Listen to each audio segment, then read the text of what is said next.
ಇವತ್ತಿನ ವಿಡಿಯೋದಲ್ಲಿ ಆರೋಗ್ಯಕರವಾದಂತಹ ನೆಲ್ಲಿಕಾಯಿ ರಸಂ ಮಾಡೋದನ್ನು ನೋಡೋಣ.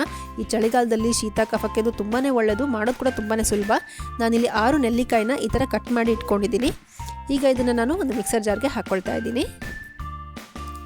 ಹಾಗೆ 2 ಮೀಡಿಯಂ ಟೊಮೆಟೊನ ರಫಾಗಿ ಕಟ್ ಮಾಡ್ಕೊಂಡ್ಬಿಟ್ಟು ಹಾಕ್ಕೊಳ್ತಾ ಇದ್ದೀನಿ. ನಂತರ ಇದಕ್ಕೆ ಅರ್ಧ ಚಮಚದಷ್ಟು ಪೆಪ್ಪರ್ ಕಾಳುಗಳನ್ನ ಹಾಕ್ಕೊಳ್ತಾ ಇದ್ದೀನಿ.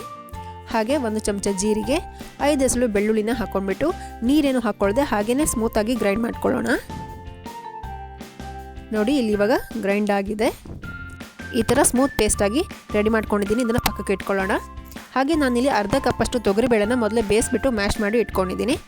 ಈಗ ಒಂದು ಪಾತ್ರೆನ ಬಿಸಿ ಮಾಡಲಿಕ್ಕೆ ಇಟ್ಕೊಂಡಿದ್ದೀನಿ. ಇದಕ್ಕೆ 2 ಟೇಬಲ್ ಸ್ಪೂನ್ ಅಷ್ಟು ಎಣ್ಣೆ ಹಾಕ್ಕೊಳ್ತಾ ಇದ್ದೀನಿ. ಎಣ್ಣೆ ಚೆನ್ನಾಗಿ ಕಾದ ನಂತರ 1 ಟೀ ಸ್ಪೂನ್ ಸಾಸಿವೆ, 1 ಟೀ ಸ್ಪೂನ್ ಜೀರಿಗೆ, 1 ಒಣಮೆಣಸನ್ನ ಕಟ್ ಮಾಡಿ ಹಾಕ್ಕೊಳ್ತಾ ಇದ್ದೀನಿ. ಹಾಗೆ ಸ್ವಲ್ಪ ಕರಿಬೇವನ್ನ ಹಾಕ್ಕೊಂಡ್ಬಿಟ್ಟು ಒಂದು 10 ಸೆಕೆಂಡ್ ಇದನ್ನು ಫ್ರೈ ಮಾಡ್ಕೊಳ್ಳೋಣ. ನಿಮಗೆ ಖಾರ ಜಾಸ್ತಿ ಬೇಕಿದ್ದರೆ 1-2 ಹಸಿಮೆಣಸನ್ನ ಕೂಡ ಹಾಕ್ಕೊಂಡು ಫ್ರೈ ಮಾಡ್ಕೊಳ್ಳಿ.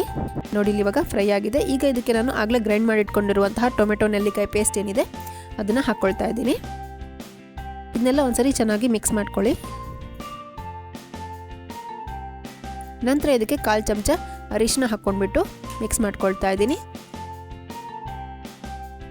ಈಗ ಇದಕ್ಕೆ ನಾನು ಅರ್ಧ ಲೀಟ್ರಷ್ಟು ನೀರು ಹಾಕ್ಕೊಳ್ತಾ ಇದ್ದೀನಿ. ಸುಮಾರು 2-2.5 ಕಪ್ಪಷ್ಟು ನೀರು ಹಾಕ್ಕೊಂಡಿದ್ದೀನಿ. ಇದನ್ನ ಒಂದ್ಸರಿ ಚೆನ್ನಾಗಿ ಮಿಕ್ಸ್ ಮಾಡ್ಕೊಂಡ್ಬಿಟ್ಟು ಮೀಡಿಯಂ ಫ್ಲೇಮಲ್ಲಿ ಇಟ್ಕೊಂಡು ಕುದಿ ಬರ್ಸ್ಕೊಳ್ಳೋಣ. ನೋಡಿ ಇವಾಗ ಕುದಿ ಬರಲಿಕ್ಕೆ ಸ್ಟಾರ್ಟ್ ಆಗ್ತಿದೆ ಅನ್ನುವಾಗ ಇದಕ್ಕೆ ನಾನು ಆಗಲೇ ಬೇಯಿಸಿಟ್ಕೊಂಡಿರುವಂತಹ ತೊಗರಿಬೇಳೆ ಏನಿದೆ ಅದನ್ನು ಹಾಕ್ಕೊಳ್ತಾ ಇದ್ದೀನಿ. ಹಾಗೆ ನಾನಿಲ್ಲಿ ಸ್ವಲ್ಪ ಹಿಂಗ್ ಪೇಸ್ಟನ್ನ ನಾನು ಹಾಕ್ಕೊಳ್ತಾ ಇದ್ದೀನಿ. ನಿಮ್ಮ ಹತ್ರ ಹಿಂಗ್ ಪೌಡರ್ ಇದ್ದರೆ ಅದನ್ನು ಒಗ್ಗರಣೆಗೆ ಮೊದಲೇ ಹಾಕ್ಕೊಳ್ಳಿ. ಹಾಗೆ ರುಚಿಗೆ ತಕ್ಕಷ್ಟು ಉಪ್ಪನ್ನ ಹಾಕ್ಕೊಂಡ್ಬಿಟ್ಟು ಇದನ್ನು ಚೆನ್ನಾಗಿ ಮಿಕ್ಸ್ ಮಾಡ್ಕೊಳ್ಳೋಣ. ಮೀಡಿಯಂ ಫ್ಲೇಮಲ್ಲಿ ಇಟ್ಕೊಂಡ್ಬಿಟ್ಟು ಇದನ್ನು ಕುದಿಸ್ಕೊಳ್ಳೋಣ. ನೋಡಿ ಕನ್ಸಿಸ್ಟೆನ್ಸಿ ಕೂಡ ಇದು ಕರೆಕ್ಟಾಗಿದೆ. ಚೆನ್ನಾಗಿ ಕುದಿ ಬರಲಿ. ಇದು ಈ ಚಳಿಗಾಲದಲ್ಲಿ ಶೀತ ಕೆಮ್ಮು ಇದಕ್ಕೆಲ್ಲ ತುಂಬಾ ಒಳ್ಳೆಯದು. ಹಾಗೆ ನೆಲ್ಲಿಕಾಯಿ ಇಮ್ಯುನಿಟಿ ಕೂಡ ಜಾಸ್ತಿ ಮಾಡುತ್ತೆ.